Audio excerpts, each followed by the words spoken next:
Hey guys, I'm Tiffany. Welcome to the Cinematic Reviewer. Today I'm reviewing Regretting You. So I had a great time with this. I ended up getting to go to an early screening, and I've never been to an early screening before other than AMC Screen Unseen. This was awesome. I had so much fun. It was so nice to get there early and just have this experience, as the theater was piling up, it was fully packed because apparently that's how it works. They overbook or sometimes overbook theaters to make sure it's fully packed.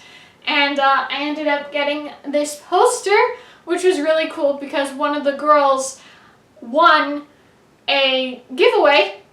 Basically, wherever you sit, one of the seats is the prize winner. And so the girl gave me a poster, so that was really cool. I really did not expect a Colleen Hoover book. Now, Colleen Hoover, can't stand her. I hate her guts. Do not like her at all. I read this book, maybe not. Absolutely awful. I'll share a link to the video where I reviewed that. Oh my gosh, I hated it so much. And I was like, well, never gonna try her books again.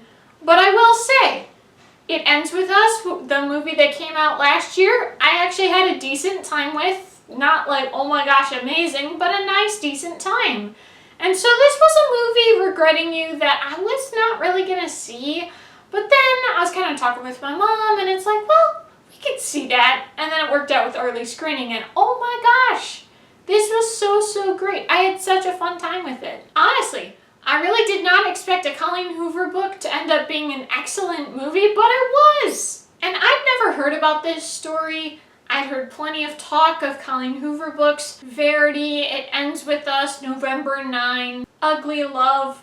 But I've never heard about Regretting You, and I think it deserves way more credit and hype. This was great. Now this movie really gave me a chance to check out Mason Thames. I kind of associate him now with Hiccup, even though I never watched the live-action How to Train Your Dragon movie. Or the Black Phone movie. I watched a movie commentary on YouTube, but I never watched the movie, so it kind of gave me a chance to see him in a movie, see his acting style, and I thought he was really good. I thought he was really funny. He had plenty of really funny reactions throughout the movie. It was very fun. And I'd say this movie has everything. Great actors, fantastic chemistry, which you hardly see in movies anymore. Storytelling, tension, conflict, that sort of thing. Heart, you name it. It was all around a fantastic time. It's in my top 3 of the 26 movies I've seen this year. And it was so great to have such a great theater experience. Everyone was reacting so well during so many parts throughout the movie. It was very nice. Now I would say one part that I really liked is they did voiceovers for the text exchanges. And I gotta say, everyone in this movie looked good. It's kind of nice to see. Sometimes we're kind of getting these days a little bit of someone who's actually objectively attractive, and then for some reason they decided to either put them in really bad clothes or essentially uglify them.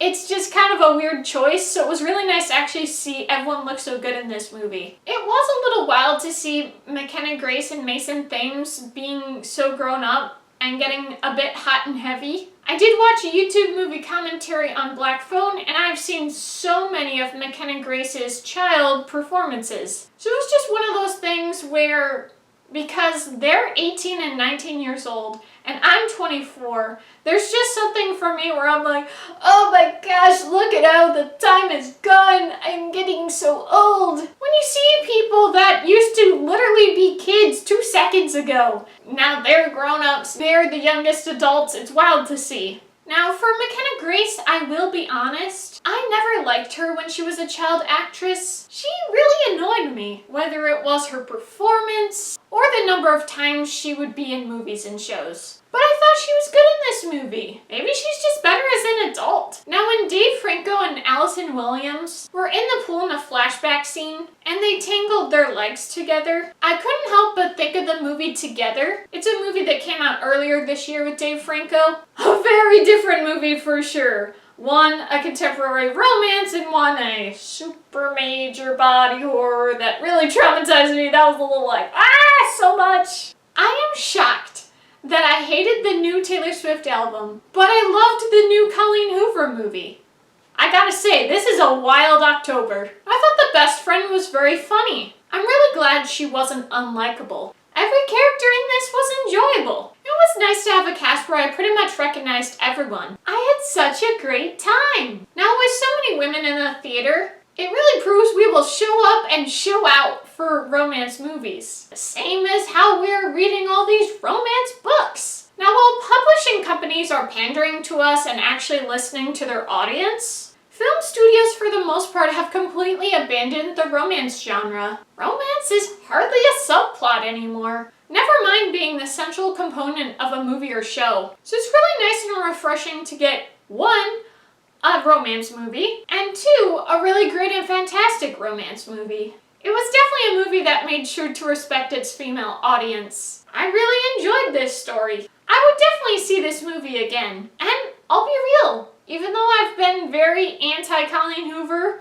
I really liked this story. I would check out this book. Now, Allison Williams shopping at Target in one scene, it really shows how soulless the update with lights have been throughout society. It's so bright and white and unnatural. Bring back warm colors in society, corporate people. It was really cool to have a focus on movies. The dad liked movies, so Clara liked movies. Miller working at a movie theater and wanting to go to film school. Now, speaking of a movie theater, it was kind of funny to have AMC actually in the movie as the movie theater, Dolby Cinemas and everything. Quite the crime to attend a movie, but just completely ignore it to make out instead. A crime, I say! Now, when Clara and Miller are at her house to do the Devil's Tango, which is an Alex Myers reference, I really could not stand the sound of them kissing. It was distracting enough to make note of. I was so happy to have everyone have a happy ending at the end of the movie. Considering the less than positive reviews on this, I could finally use this meme that I've been saving for the past 3 years. The very fact that you oppose this makes me think I'm on to something. So this movie was really, really enjoyable. I had a great time. I did not expect it to